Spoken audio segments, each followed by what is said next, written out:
paz, irmãos. Vamos ver vocês.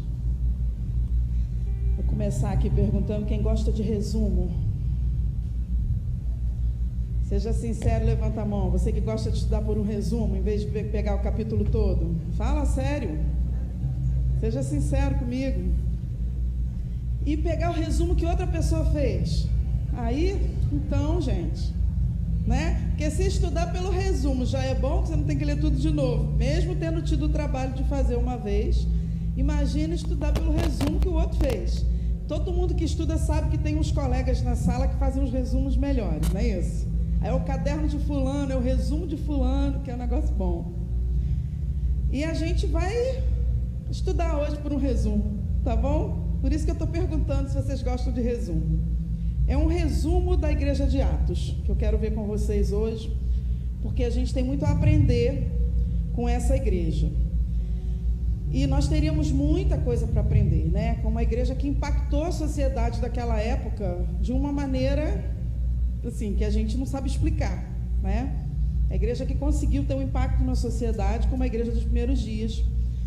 E quando a gente lê, aí eu estou te dando sim a cola hoje, mas você não deve deixar de ler todo o livro de Atos, né? Quando a gente estuda o livro de Atos, a gente descobre por que aquela igreja alcançou os níveis que alcançou e a gente aprende com ela, porque a gente tem que aplicar aquilo que está ali na nossa vida hoje como igreja. É um modelo.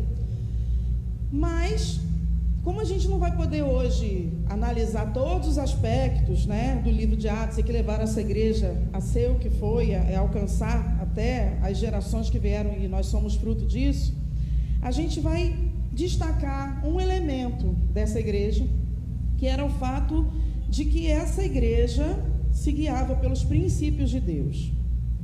Pode parecer uma coisa muito básica o que eu estou dizendo para você, mas não é. Quando a gente pensa na realidade dos nossos dias, a gente percebe que uma igreja que de fato se guie, se mova, se baseie pelos princípios de Deus, não é uma coisa que está muito comum nos dias de hoje, né?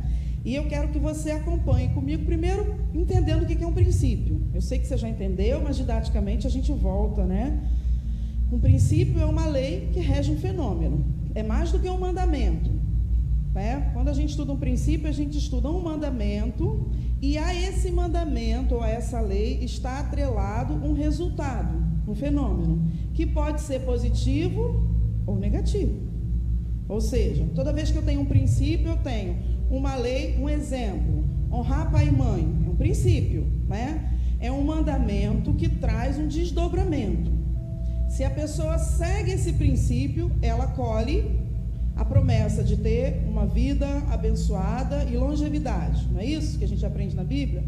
Mas muitos outros textos dizem também que aqueles que não honram ficam sem direção na vida, né? Entre mortes prematuras, não é o único caso, mas às vezes morte espiritual, falta de direção, pessoas que não conseguem se encontrar.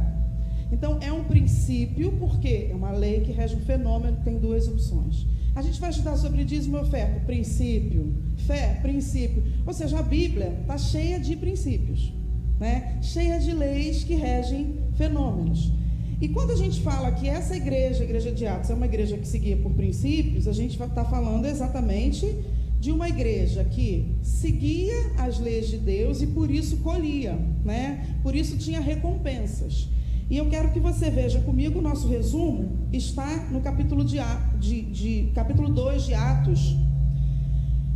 E o resuminho vai do 42 ao 47. Você vai acompanhar comigo?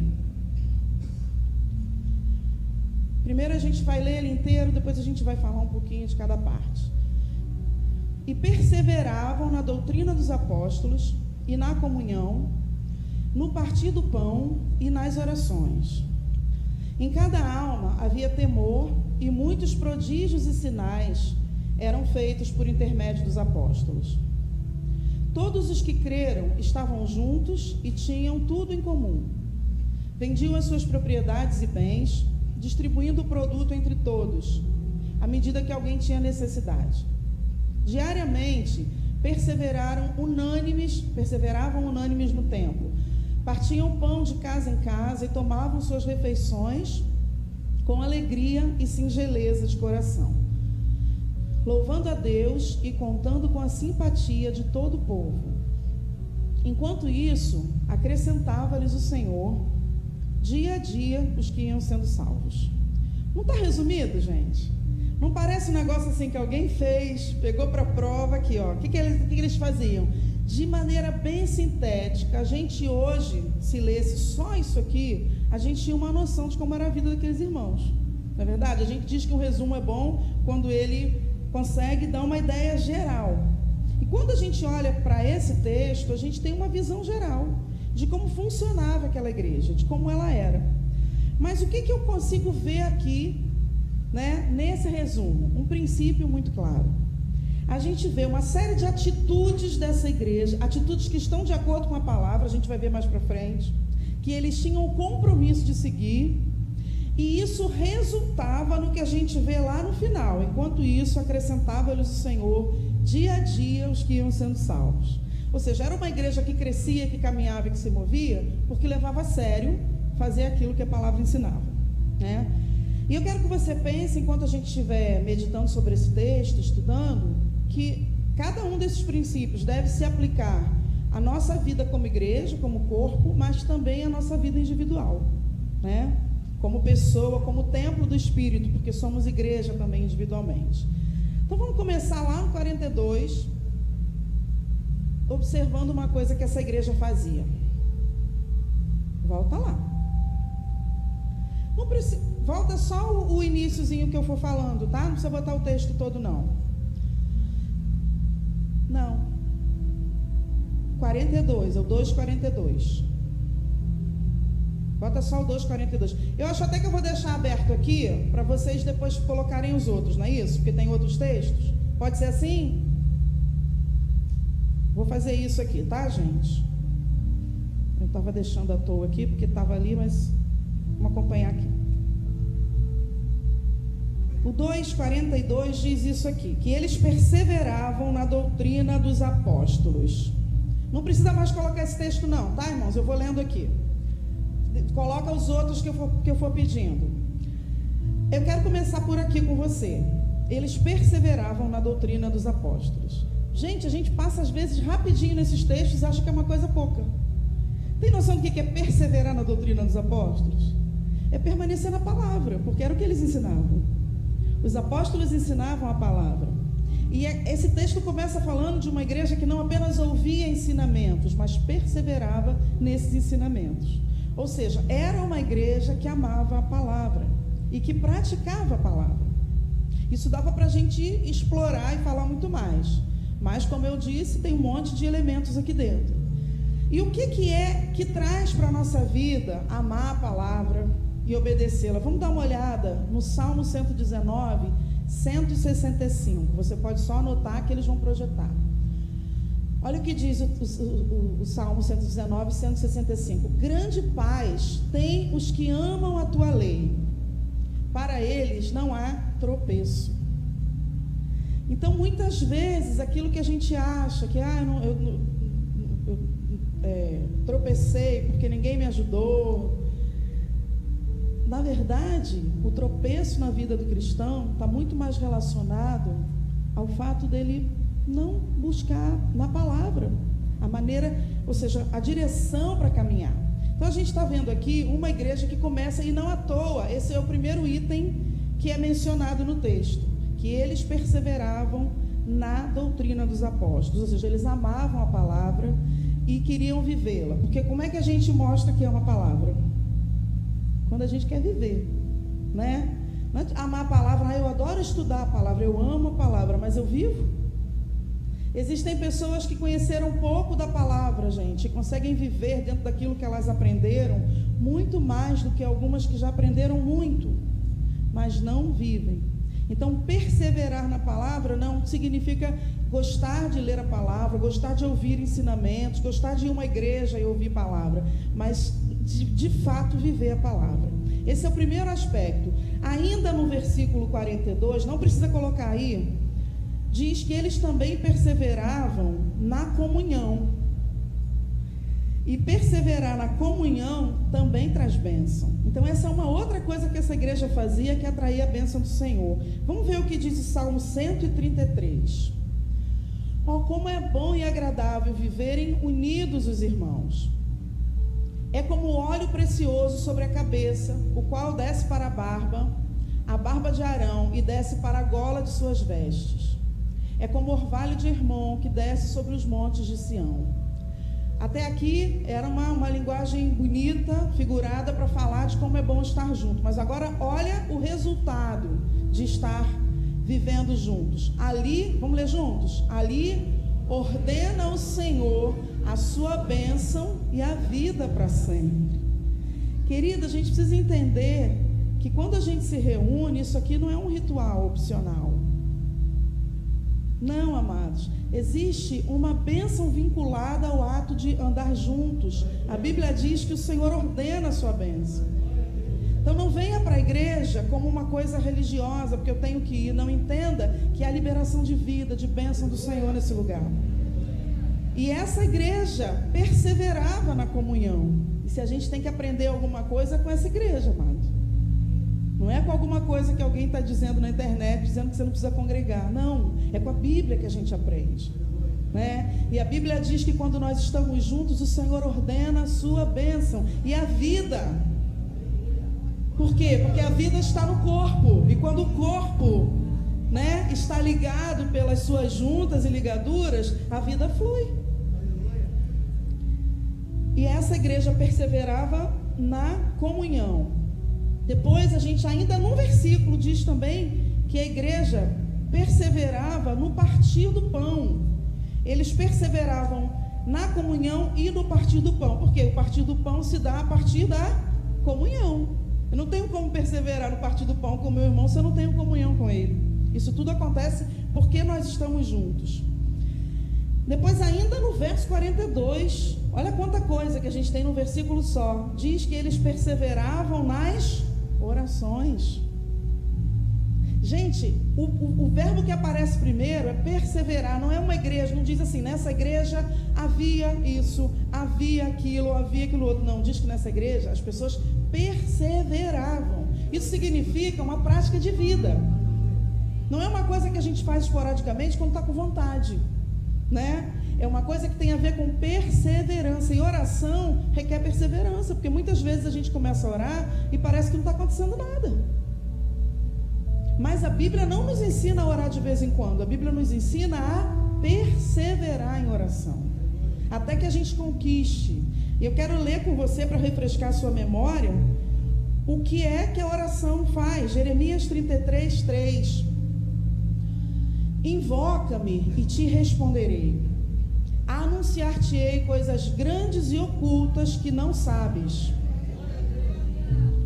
Isso aqui, amados, esse é o mandamento do Senhor para nós, né? A gente invoca tudo. Eu quero que você observe que tudo aqui está movido por princípio. Você invoca e tem um resultado. Ele responde e anuncia coisas grandes que nós não sabemos. Depois vamos ler 2 Crônicas 7, 14 e 15. Depois você lê em casa, em Jeremias, esse texto aí de Jeremias 3, 33, 3. A gente não vai colocar agora, mas lá no capítulo, no versículo 6, vem uma série de consequências desse ato de invocar. Entre elas estão cura, paz, segurança, alegria, restauração da sorte. Tudo isso está relacionado a buscar a Deus em oração. Depois 2 Crônicas 7, 14 e 15, diz assim: se o meu povo, que se chama pelo meu nome, se humilhar e orar, e me buscar, e se converter dos seus maus caminhos, então eu ouvirei dos céus, perdoarei os seus pecados e sararei a sua terra. Isso é muito forte, amado. Continua, deixa aí o resto. Deixa o resto que eu quero ler. Estarão abertos os meus olhos e atentos os meus ouvidos à oração que se fizer neste lugar. A gente não está, né, falando com Deus de pau e de pedra, amados. A gente está falando com Deus que quer ser buscado. né? E Ele nos deu o caminho, o princípio está claro. Me clame a mim e eu vou responder. Ou seja, se vocês me buscarem, eu vou trazer. É uma lei que rege um fenômeno. E aí a gente percebe que essa igreja perseverava nisso. A Bíblia diz que eles perseveravam. O resumo do resumo até esse momento, até onde nós viemos, eles perseveravam na doutrina dos apóstolos, ou seja, na palavra, na comunhão e no partir do pão e nas orações. Ou seja, perseveravam em seguir princípios. E por causa disso, recebiam a recompensa de seguir esses princípios. E aí vamos continuar. O versículo 43 diz que em cada alma havia temor.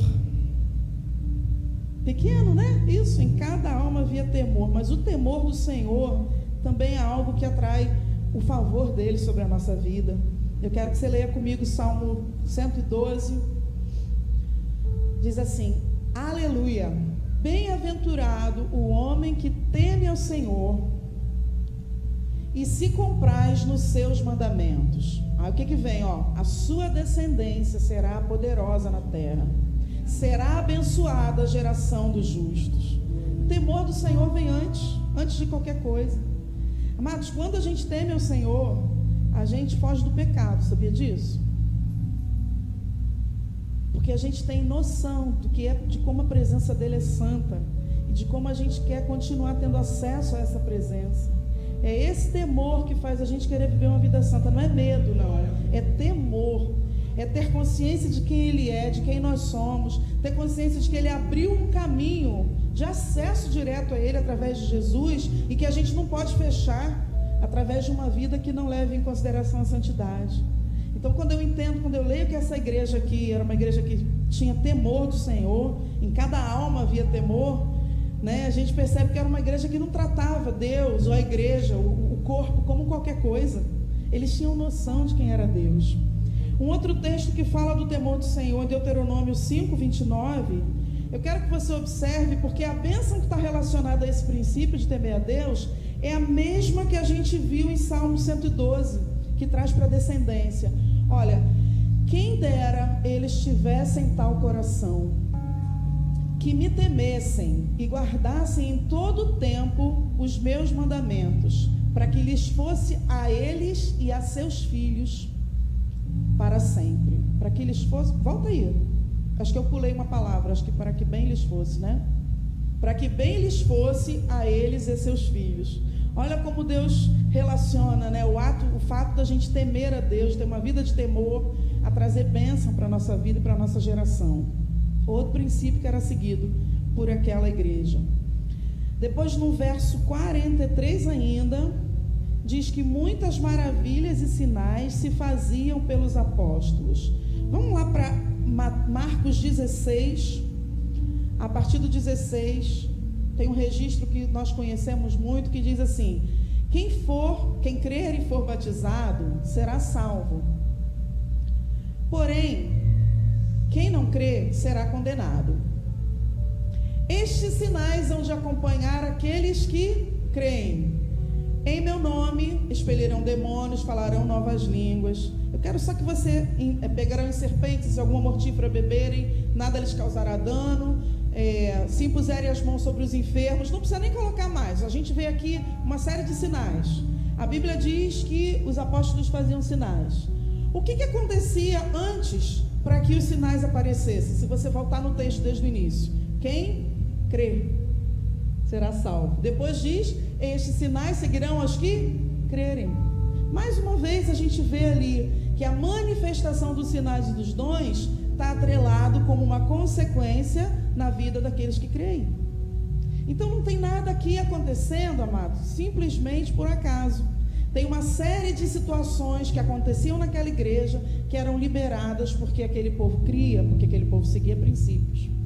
Depois a gente vai ainda para o... Não, agora pode ir para o 40... Deixa eu ver. Ah, não, ainda tem mais. Ah, não, sim, 44. Que diz o 44, diz assim: todos os que criam estavam juntos e tinham tudo em comum, né? A Bíblia ainda diz que eles vendiam suas propriedades no 45 e fazendas, repartiam com todos, segundo cada um tinha necessidade. Agora a gente está vendo aqui uma igreja que se importa com a necessidade do irmão, né? Que cada um se importa com a necessidade do seu irmão. Nota que é um resumo mesmo, né? Não é uma igreja que acredita que a fé em Deus é uma coisa que só é vertical, mas é uma igreja que entende que a fé em Deus, o amor, se manifesta de maneira horizontal, em que é preciso cuidar uns dos outros, é que é preciso que a gente procure saber como as pessoas estão, é que é preciso que a gente possa identificar em que sentido a gente pode ajudar e ser ajudado. Isso era algo que a gente percebia acontecendo naturalmente nessa igreja, numa proporção que talvez hoje assustasse alguns, né? Porque a Bíblia diz que eles eram capazes de vender suas propriedades para poder ajudar os outros. E aí a gente percebe que por que isso dava muito certo? Também a princípio. Eles também aprenderam isso pela palavra e praticavam. Vamos dar uma olhada em 2 Coríntios 9. Diz assim: isto afirmo, aquele que semeia pouco, também, eu não terminei, me espera, volta lá. Isto afirmo, aquele que semeia pouco, pouco também ceifará. Olha o princípio, né? O que semeia com fartura, com abundância também ceifará. Pode colocar o restante. Deus pode fazer-vos abundar em toda graça, a fim de que, tendo sempre em tudo ampla suficiência, superabundez em toda boa obra, como está escrito, distribuiu, deu aos pobres, a sua justiça permanece para sempre.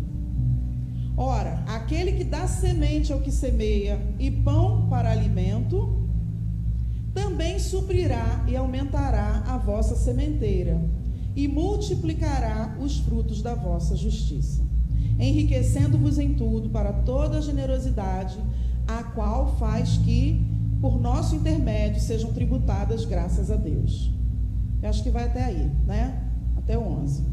Gente, o texto todo está trabalhando um princípio, ou seja, se eu dou um pouco, essa é a lei que rege o fenômeno. Qual é o fenômeno? Vou colher pouco. Se eu semeio muito, vou colher muito. Agora, o pastor Gerson até falou sobre isso aqui agora. Tem muitas questões que a gente poderia explorar nesse texto que não vai dar. Mas ele fala de quem, aquele que dá semente é o que semeia, né? E tem gente comendo semente. É tão interessante porque o texto diz que ele dá pão e semente. O pão é para a gente comer, a semente é para plantar. Então, se tudo que vem à minha mão eu entendo que é para eu comer, tem algum problema.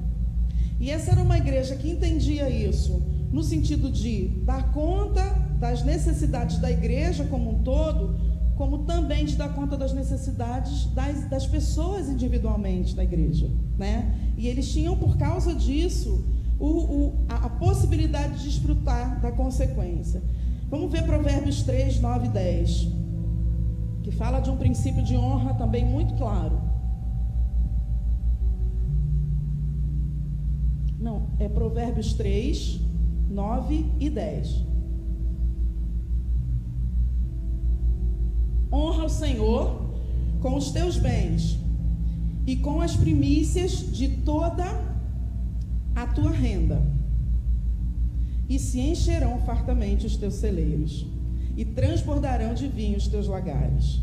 Olha, irmãos, assim, é uma riqueza, dava vontade de botar um monte de texto em cada um desses tópicos, mas eu não posso pegar um resumo e aumentar, né? Aqui é o que a gente chama de resumo estendido. Mas é interessante, porque às vezes a gente olha para esse pedacinho aqui, vê isso tudo acontecendo, e depois a gente vê alguns relatos da quantidade de gente que se convertia nessa igreja, e aí a gente percebe que isso não acontecia do nada. Acontecia porque havia pessoas que entendiam a palavra, a força e seriedade da palavra, e aplicavam esses princípios no seu dia a dia.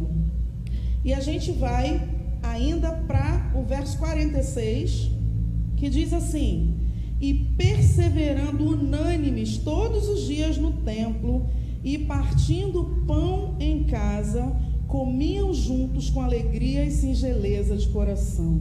Esse texto ainda acrescenta o fato de que, além deles valorizarem a comunhão no corpo, de estarem juntos, que o versículo anterior já tinha falado, eles ainda levavam essa comunhão para as casas, né?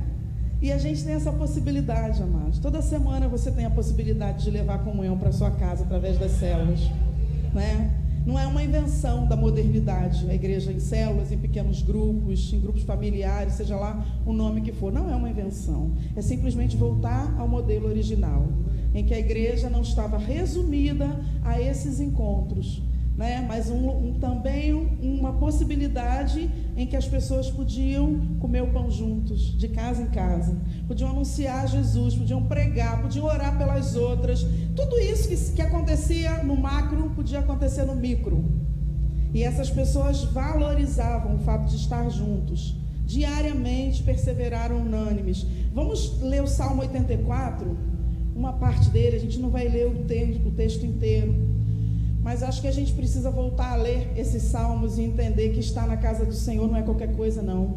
Olha o que o salmista diz: quão amáveis são os teus tabernáculos, Senhor dos exércitos. Pode colocar o restante, amado. A minha alma suspira e desfalece pelos átrios do Senhor.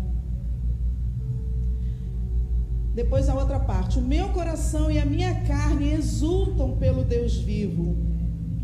O pardal encontrou casa, e a andorinha ninho para si, onde acolhe os seus filhotes. Eu encontrei os teus altares, né?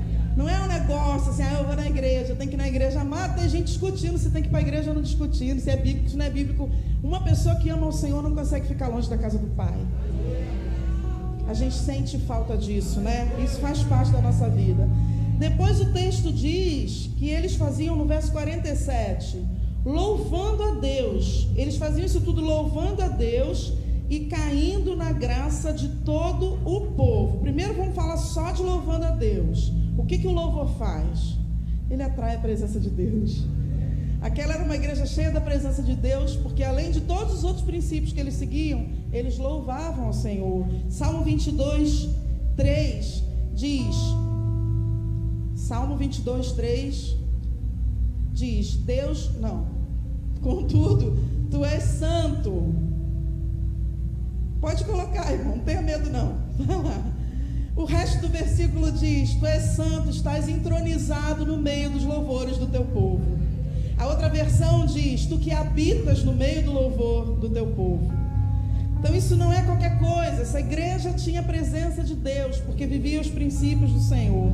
E o verso 47 ainda, além deles louvarem, dizia que eles caíam na graça de todo o povo. Isso é uma frase pequenininha, mas isso diz muito. Por quê? Porque ser luz aqui dentro, onde está todo mundo brilhando, é muito fácil. Mas ali havia gente que, quando saía daquele ambiente eclesiástico, conseguia cair na graça do povo. Sabe o que é isso? Testemunho, né? Uma igreja de pessoas que tinham testemunho, por isso caíam na graça. Por quê, amados? O nosso testemunho pode atrair pessoas para a igreja, para o reino, ou pode repelir. Porque lá fora, o que elas vão conhecer de Jesus não é a pregação, é a nossa vida. E dependendo do tipo de vida que a gente leve, algumas não vão nem querer entrar na igreja, né? Porque o que elas conhecem é isso. Então a gente percebe que havia algo muito completo nessa igreja que chamava a atenção dos outros. E aí qual é a consequência, gente, de tudo isso? Vamos ler primeiro Mateus 5,16. Mateus 5,16 diz assim: assim brilhe também a vossa luz diante dos homens, para que vejam as vossas boas obras e glorifiquem a vosso Pai que está nos céus. As pessoas são atraídas a vir a glorificar o Senhor, porque elas veem a nossa luz lá fora. Então isso fala de testemunho da igreja. Eu não vou ler todos os textos, porque eu já tinha tirado alguns aqui. Agora eu quero que você pense aqui comigo, fechando esse resumo, que além dessa igreja, ela já desfrutava de todas essas bênçãos, né? Como igreja, porque elas eram desatadas pelos princípios que eles seguiam, ela ainda desfrutava do crescimento, porque aí é a parte que Deus trazia para completar como corpo. Olha o que diz o verso 47, depois de tudo isso que eles faziam: enquanto isso, todos os dias acrescentava o Senhor à igreja aqueles que se haviam de salvar. Porque aí o trabalho do Espírito Santo de convencer o homem do pecado, da justiça e do juízo era muito mais fácil. Porque tinha uma igreja que se movia por princípios. Tinha uma igreja que orava, que contribuía, que cuidava uns dos outros, que fazia de fato, que vivia de fato a palavra de Deus. Quando a gente olha para esse texto, né, para essa dinâmica, a gente vê uma igreja que trabalha em equipe, que persevera em se manter nos princípios, e a gente vê, por outro lado, Deus derramando bênçãos. Todos esses versículos aqui a gente pode constatar que essa igreja ama o Senhor de verdade. Por quê? Porque ela valoriza a palavra do Senhor. E a Bíblia diz assim: aquele que tem os meus mandamentos e os guarda, em João 14, 21. Esse é o que me ama. E eu também o amarei e me manifestarei a ele. Olha o processo, o princípio. Ele me ama, guarda os meus mandamentos. Eu amo e eu me manifesto. O nosso problema como igreja contemporânea, amados, é que as pessoas estão se rasgando querendo a manifestação do poder de Deus. Mas ele já ensinou como é que ele vai se manifestar. Aquele que tem os meus mandamentos e os guarda, esse é o que me ama. E eu também o amarei e me manifestarei a ele. A manifestação de Deus sempre vem como consequência da nossa obediência. Não dá para a gente criar um outro princípio. Esse é o princípio bíblico. E aí a gente pergunta, né? Por que às vezes a gente vive como igreja local, tão longe disso, né? E a gente olha para essa igreja primitiva e percebe que eles permaneciam na palavra, que eles permaneciam junto à fonte. Eu quero que você leia comigo Jeremias 2,13, porque o que esses irmãos faziam era o contrário aí desse momento aí, dessa palavra que o Senhor falou através de Jeremias. Ele diz assim: porque 2 males cometeu o meu povo. A mim me deixaram um manancial de águas vivas e cavaram cisternas rotas que não retêm as águas. Quando a gente lê esse texto, amado, a outra versão diz que me deixaram a fonte de águas vivas e cavaram cisterna. A gente entende um pouco do porquê que a igreja perdeu muito disso, né? Porque a fonte na Bíblia sempre representa a palavra de Deus, fonte de águas vivas. Isaías 48, 18, o profeta diz assim, o Senhor fala através do profeta: ah, se tivesses dado atenção aos meus mandamentos e princípios, então seria a tua paz como um rio calmo, e a tua justiça como brancas e fortes ondas do mar. Atender aos princípios está relacionado na palavra de Deus a viver junto da fonte, que é a palavra, né? E a receber como consequência o que vem desse relacionamento. Salmo 36, 9 diz assim: pois em ti está a fonte da vida, graças à tua luz somos iluminados. E aí quando a gente vai olhar, a palavra diz também no Salmo 119 que a palavra de Deus é luz. Então quando a gente está falando de fonte, de luz, de palavra de vida, tudo se resume à presença do Senhor e aos mandamentos dele. E nós estamos vivendo uma época, amados, muito difícil. Uma época em que claramente a gente percebe o cumprimento desse texto, né? As pessoas estão fazendo cisternas. Em vez de viver das fontes, elas estão fazendo cisternas.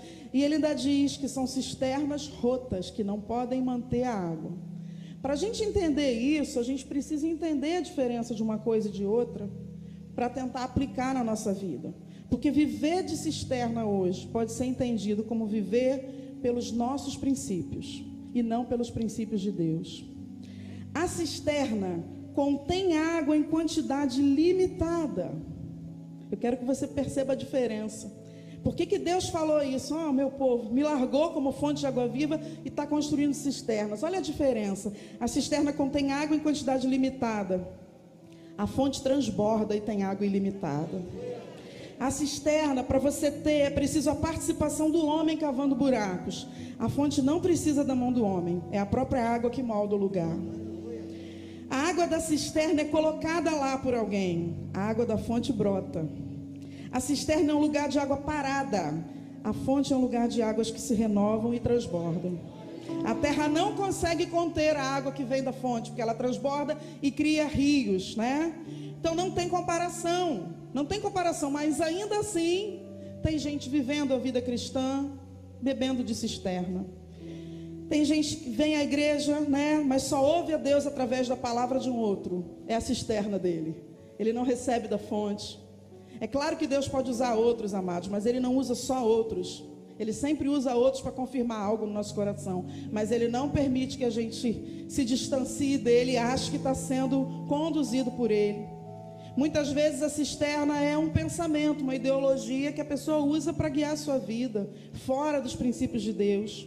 Outros vivem de água de cisterna porque são seletivos, assim como a cisterna mantém pouca água. Tem gente escolhendo o que quer da palavra de Deus, sabe?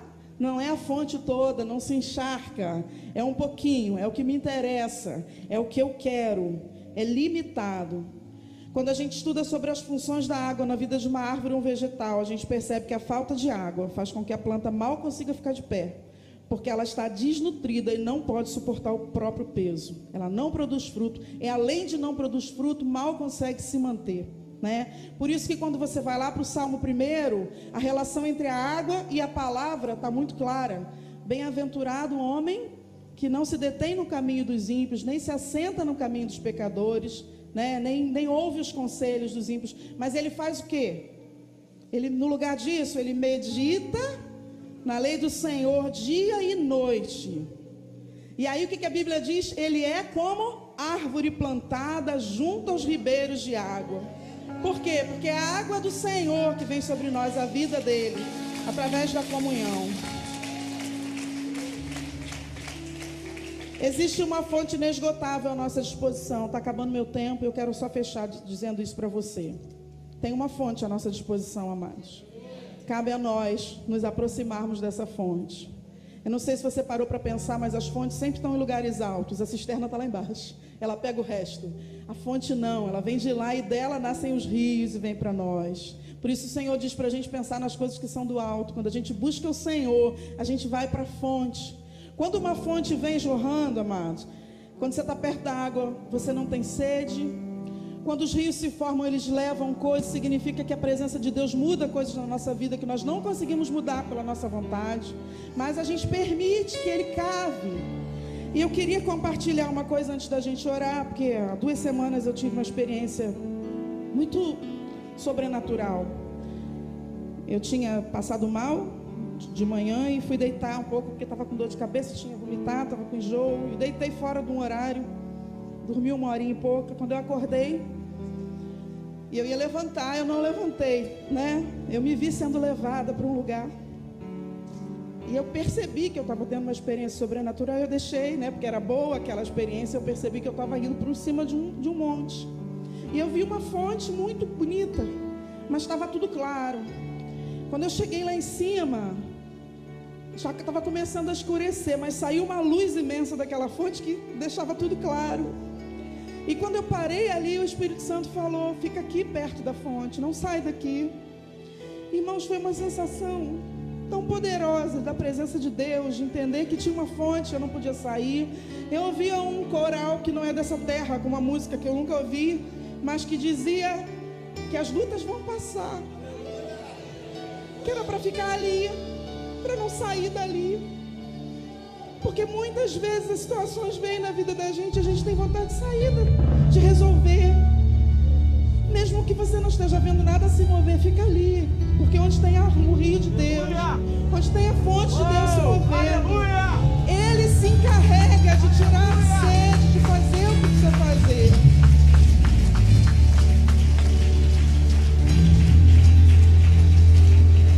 Eu quero convidar você a ficar de pé nesse momento e fazer uma oração ao Senhor.